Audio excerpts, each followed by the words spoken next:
I've ever done has started small.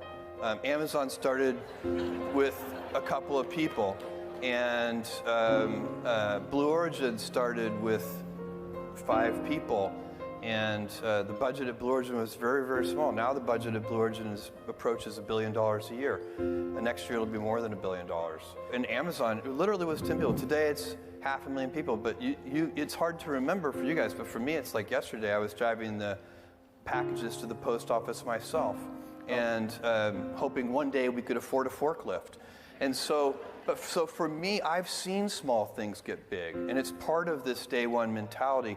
I like treating things as if they're small. You know, Amazon, even though it is a large company, I wanted to have the heart and spirit of a small one.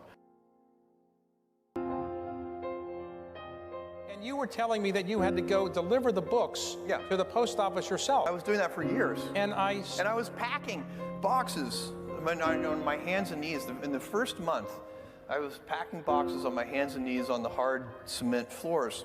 And with somebody else standing next to me, kneeling next to me, we're packing. And I said, you know what we need? Knee pads. This is killing my knees. And this guy packing alongside me said, we need packing tables. And I was like, oh, that's the most brilliant idea I've ever heard. And the next day I went and bought packing tables, and it like doubled our productivity. After books, we started selling music, and then we started selling videos.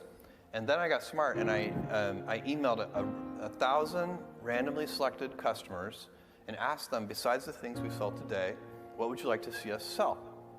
And that answer came back incredibly long-tailed. The way they answered the question was with whatever they were looking for at that moment. So like I remember one of the answers was, I wish you sold windshield wiper blades because I really need windshield wiper blades. And I thought to myself, we can sell anything this way. You have to use heart and intuition. There has to be risk-taking. You have to have instinct. All the good decisions have to be made that way. You do it with a group. You do it with great humility. Because, by the way, getting it wrong isn't that bad. That's the other thing. When we make mistakes, and we've made doozies like the fire phone and many other things that just didn't work out, we don't have enough time for me to list all of our failed experiments. But the big winners pay for thousands of failed experiments.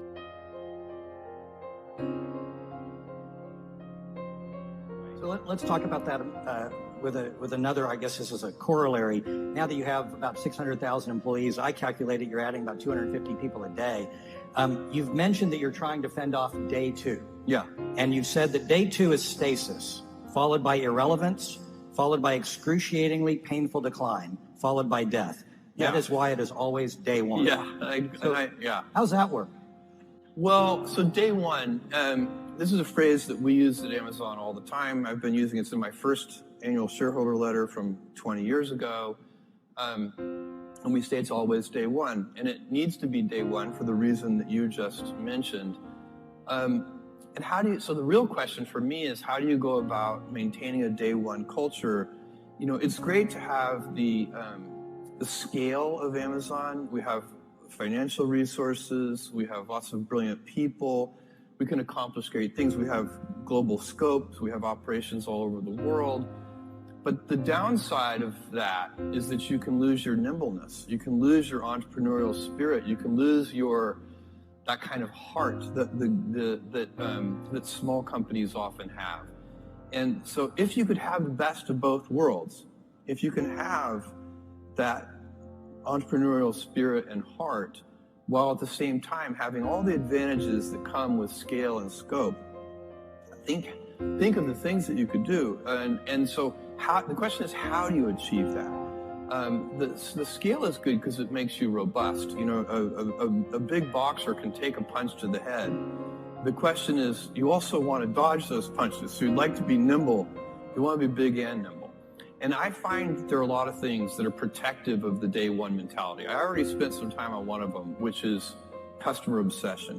I think that's the most important thing. If you can, and it gets harder as you get bigger. When you're a little tiny company, say you're a 10-person startup company, every single person in the company is focused on the customer.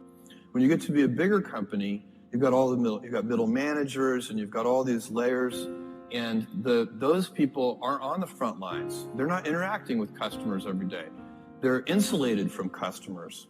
And they start to manage not the customer happiness directly, but they start to manage through proxies like metrics and processes, and some of those things can become bureaucratic. So it's very challenging. But one of the things that happens is the decision-making velocity slows down. And I think one of the reasons that happens is that people, all say junior executives inside the big company, start to model all decisions as if they are heavyweight, irreversible, highly consequential decisions. And so even two-way doors, you make a decision, it's the wrong decision, you can just back through the door and try again. Even those reversible decisions start to be made with heavyweight processes.